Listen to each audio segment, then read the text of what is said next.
I suppose that I had been at St. Stephen's for about 10 days when a certain gentleman came up, tugged on the sleeve of my alb, and said, "Let me tell you something really neat. 121 North Blaine." Some of you know where I'm going with this. I looked a little befuddled because I had no clue what a Blaine was. And with such an opening, he opened up a story that, to the best of my knowledge, has never been written down anywhere. I think the parish archivist would agree with that. We can't verify this, but he was the link that told us about it. And what is more, I got a glimpse into an incredible storyteller. Jay went on to explain that 121 North Blaine was a residence that he and Dorothy had lived in for 7 years when they first moved to Grand Island.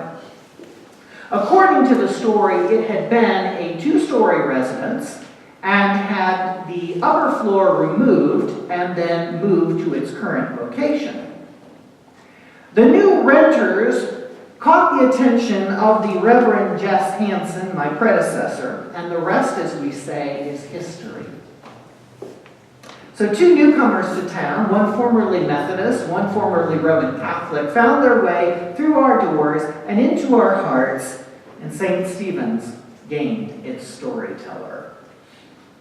Not 2 weeks later, I was in the Eeks office supply and heard the story of a whirlwind romance. And mind you, all of the people that were there were gathering around to hear this story too. 2 young kids run off, of all places, to Idaho, and thus were married and began 68 years of married life together.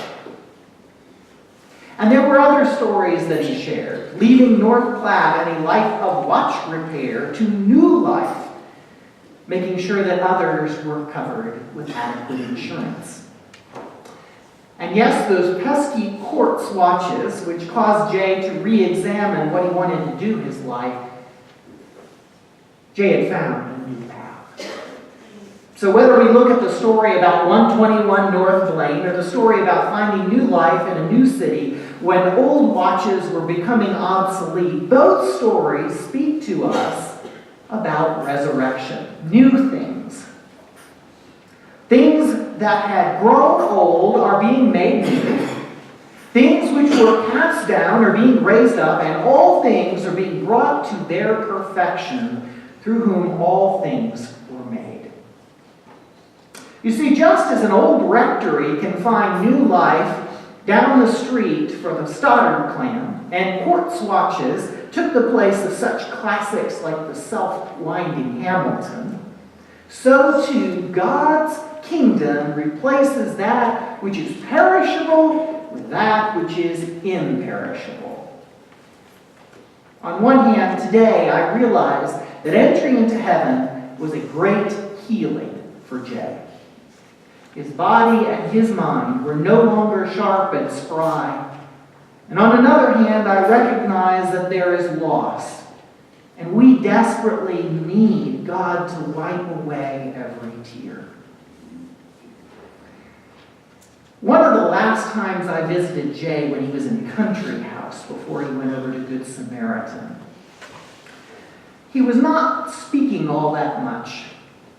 And he would wrap his fingers when he wanted to get something out, but it just wouldn't quite come out of his mouth. And he pointed over to my finger. And I had a ring on.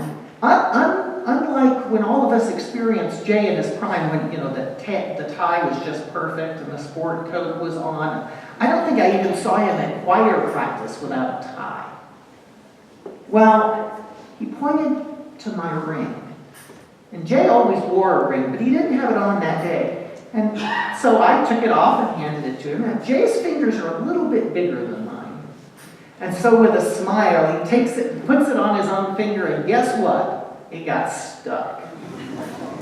To Dorothy's horror, she looks at it, and he's pulling at it like this. Miss, she calmly does. Miss, can we get some butter over here? And so she slicks down his finger with butter in order to get my ring back off. Well, you know, this transition, this messy thing that we call death, it's kind of like pulling that ring off that finger. It's painful, it's frustrating, and yet God's grace, God's goodness, God's forgiveness, God's redemption is like that butter. It makes it so easy. Not to say that we don't struggle. We will. But God's got this. Just like God has Jay.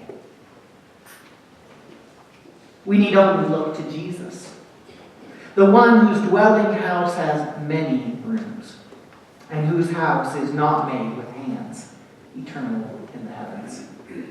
So today we say goodbye to one who blessed his family, who indeed blessed his church, with love, care, who cared for people in his community, who was an example for us, and one who now joins the choir in heaven. No offense, but it's a little bit more of a promotion from being in these pews. And he's going to be singing with us from the other side of the altar. And when we get together and we say those words that we say every time we gather for Mass, therefore with angels and archangels and with the whole choir of heaven, he's there. Well done. Well done, Jay. Enter the rest that is prepared for you.